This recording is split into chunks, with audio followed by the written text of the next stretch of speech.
Hello guys. So, pasensya na kayo. Ngayon lang tayo nakapag-video. Hindi tayo nakapag-video kanina kasi kasama ako dun sa gumagawa ng unit. So, kanina may release tayo na itong Ford Fiesta na 2012. So, ito yung washery na 22k mileage lang. So, si Sir, na-test drive niya yan and everything. 3 beses yan ang pinest drive yan. So, syempre kami, dahil babiyahe si Sir ng malayo, pinapa-test drive talaga natin na pinapa-test drive yan kasi ayaw natin papahiya tayo sa kalahin. So, dahil transparent kami, kukuha ko sa inyo yung nangyari dito. So, kanina, totoo pala yun, may kotse pala na ayaw talaga magpabenta. So, first time mangyari sa akin yung gano'n kasi tawag dito, hindi ko naman nararamdaman sa inyo. So, ito nga, binili lang naman namin yung unit na to kasi talaga pwede 2k mileage lang yan. So, first time namin makahandle ng ganyan na talagang sarili. Alam din naman ni Sir yun. So, maalam to si Sir tumingin din ng kotse. Nanonood lang din siya ng vlog natin. So, happy ako kasi ito, nasubaybayin niya to. Alam niyo ito yung itong unit na to. So, yun na nga.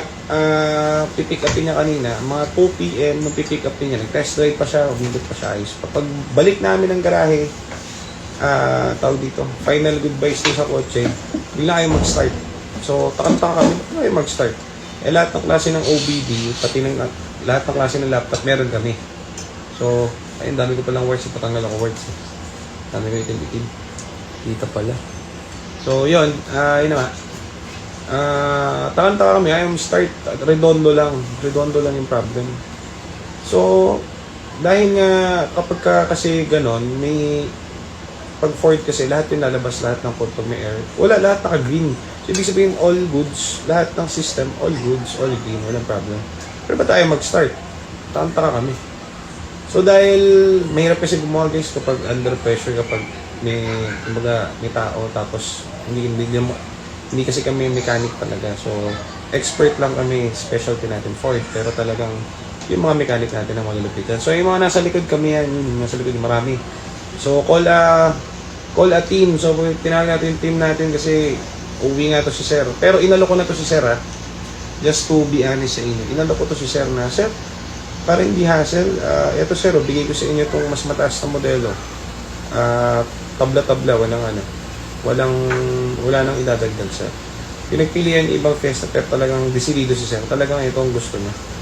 Ito talaga ang gusto niya. So, kami naman, siyempre, yun nga, under pressure. So, medyo hirap tayong gumalaw kapag ganun. Kasi siyempre, under pressure ka eh. Hindi ka makapag-isip ng tama, makapag-diagnose ng tama. And, at the same time, hindi mo rin madadiagnose. Kasi nga, wala naman lumalabas na code. So, takang-taka kami. So, ito na nga, dumating na yung team natin. Kasi nga si Sir, talagang aantayin at aantayin niya to kahit anong mangyari.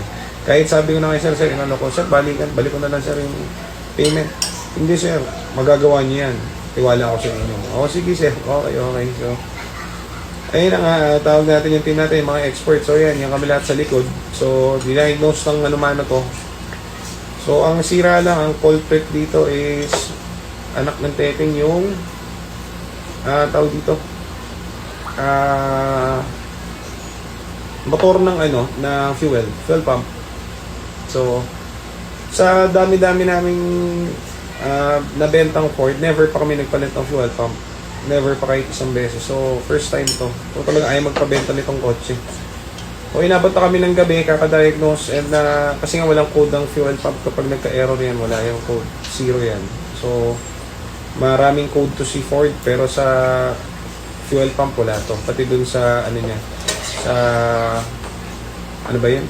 Crankshaft sensor, wala yan. So, ayun na nga, na-figure out natin. Buti na, marami tayong parts dito. So, si Sir, go pa rin na go. So, snell pack natin, then 1 click.